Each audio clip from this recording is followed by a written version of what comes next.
ባለፉት 30 ዓመታት ያ ሁሉ ዱላ የወረደበት ኢትዮጵያዊነቱንም የበጌም ድርሶ መሆኑንም እየተናገረ እየሞተ እየተሰደደ ዛሬም አለ።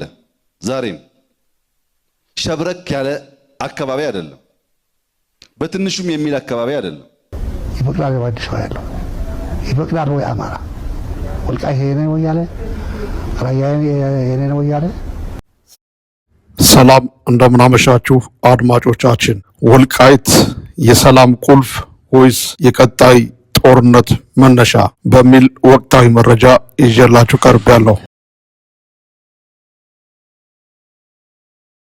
የወልቃይት ወይም የምዕራብ ትግራይ የሚባለው አካባቢ ጉዳይ በኢትዮጵያ ፖለቲካ ውስጥ እጅግ ውስብስብና አወዛጋቢ ነጥብ ሆኖ ቀጥሏል።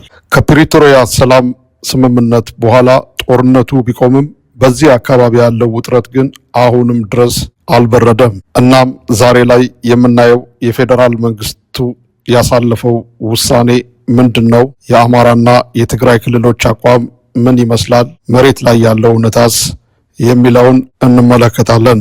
እንግዲህ የጉዳዩ መነሻ ሁሉም ኢትዮጵያዊ የሚያውቀው ይመስለኛል። ባጭሩ ከ1983 ዓመተ ምህረት በፊት አካባቢው በጎንደር ክፍለ ሀገር ስለነበረ እና ህወሓት ስልጣን ሲይዝ ወደ ትግራይ ክልል መካለሉን የአማራ ክልል እንደ ታሪካዊ ስህተት ያነሳዋል።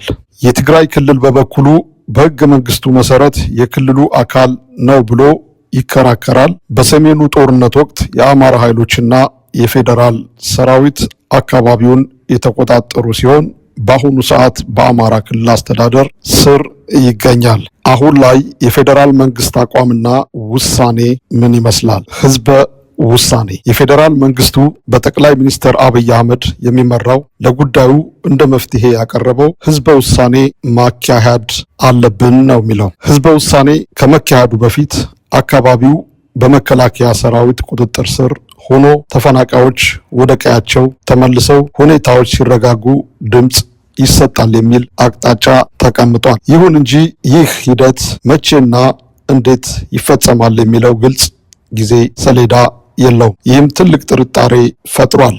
በሁለቱም ወገኖች እምነት አልተገኘበትም። የትግራይ ክልል ህወሓት ጊዜያዊ አስተዳደሩ አቋሙ ይህን ይመስላል። የፕሪቶሪያ ስምምነት ተፈጻሚ ማድረግ የትግራይ ጊዜያዊ አስተዳደር በፕሪቶሪያ ስምምነት መሰረት የህገ መንግስቱ የበላይነት ይከበር የሚለውን አንቀጽ አካባቢው ወደ ትግራይ አስተዳደር መመለስ አለበት የሚል ጽኑ አቋም አለው። በአደባባይም ያንጸባርቀዋል። የተፈናቃዮች መመለስ በጦርነቱ ምክንያት የተፈናቀሉ የትግራይ ተወላጆች ሳይመለሱ የሚደረግ ማንኛውም ህዝበ ውሳኔ ተቀባይነት የለውም ይላሉ። የአማራ ኃይሎች መውጣት በአካባቢው ያሉ የአማራ ልዩ ኃይሎች ፋኖ ታጣቂዎች ለቀው መውጣት አለባቸው የሚል ጥያቄ ያቀርባሉ። የአማራ ክልልና የአካባቢው ነዋሪዎች አቋም የማንነት ጥያቄ እንጂ የመሬት አይደለም።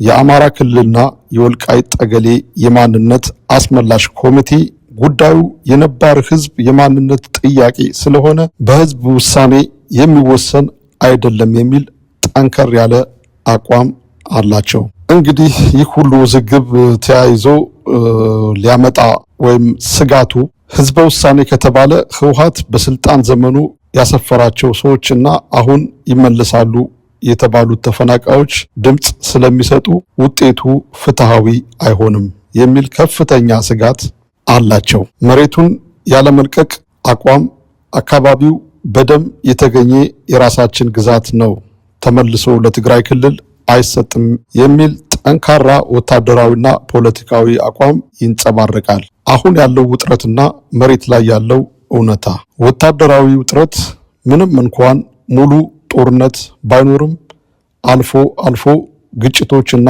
የተኩስ ልውውጦች አሉ። የፌዴራል መንግስት ሰራዊት እንደ መሃል ዳኛ ለመቆም እየሞከረ ቢሆንም ውጥረቱ ከፍተኛ ነው። የአማራ ፋኖ እንቅስቃሴ በአማራ ክልል ያለው ወቅታዊ ግጭት በመንግስትና በፋኖ መካከል የወልቃይትን ጉዳይ ይበልጥ አወሳስቦታል። ፋኖ በወልቃይት እንደ ቀይ መስመር ሬድ ላይን ነው የሚለውን የህዝብ መፈናቀል አሁንም በሺዎች የሚቆጠሩ ሰዎች ወደ አካባቢው ለመመለስ በመጠባበቅ ላይ ናቸው። የሰብአዊ እርዳታ አቅርቦትም አስተማማኝ አይደለም። ጉዳዩ የማይተላለፍ መስቀለኛ መንገድ ላይ ይገኛል። ህወሓት ወደ ህጋዊ ሰውነት ለመመለስ ለትግራይ ክልል የፖለቲካ አቅም ሲፈጥር፣ በአማራ ክልል ያለው አለመረጋጋት ደግሞ የአማራን የመደራደር አቅም ሊጎዳው ይችላል የሚሉ ተንታኞች አሉ።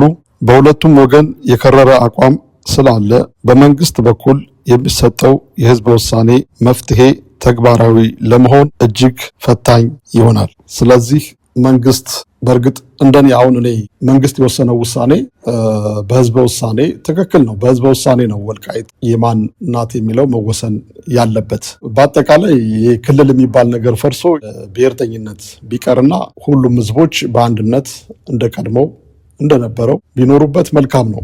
ከዚያ ውጭ ግን ወደ ትግራይ ይሂድ ወደ አማራ ይሂድ በጣም ለፌዴራል መንግስቱም አጣብቂኝና አከራካሪ ጉዳይ ነው። ለውሳኔ በጣም የተቸገረ ነው። አሁንም ከሁለቱም ወገን ሳይሆን የወሰነው ውሳኔ አሁን ምንድነው ድምጽ እዚህ ላይ ነው ጥያቄው።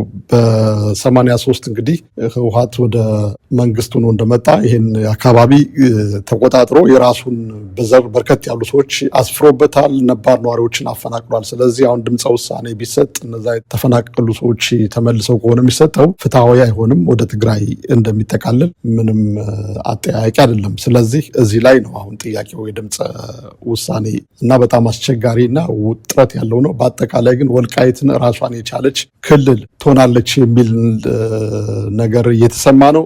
እኔ 100% ነው ይህን የምደግፈው። ወልቃይት ራሷን የቻለች ክልል ሆና ከትግራይም ከአማራም ክልል ነፃ ሆና የሁለቱም ህዝቦች ሊኖሩባት ሌላም ማንኛውም ህዝብ ከየትም መጥቶ ሊኖርበት የሚችል ራሷን የቻለች ክልል መሆን አለባት የሚል እኔም አቋም አለኝ። መንግስትም ደፈር ብሎ የክልልነቱን መወሰን አለበት። ከዚያ ውጭ ውጥረቱ በጣም ከባድ ነው። ይህ ህወሓት እቅዱ ወልቃይትን ራያን ከጠቀለለ ትግራይን አገር የማድረግ ሂደት ላይ ነው። ግን አሁን ያን ለማድረግ የወልቃይትና የራያ ጉዳይ እንቅፋት ሆኖበታል። ስለዚህም ታሳቢ መሆን አለበት። የፌዴራል መንግስቱ መካከል ላይ ቆሞ ራሷን የቻለች ክልል አድርጎ መኖር የሚፈልግ ወልቃይት በፌዴራል መንግስቱ ህግ መሰረት መኖር አለበት የሚል አቋም አለን።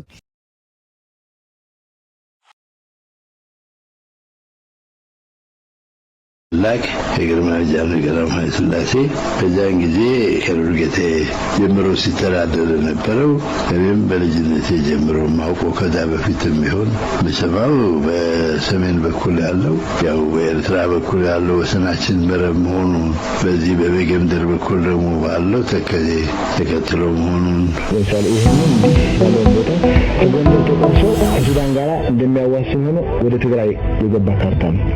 የጎንደር የመሬት ክልል ነው ለትግራይ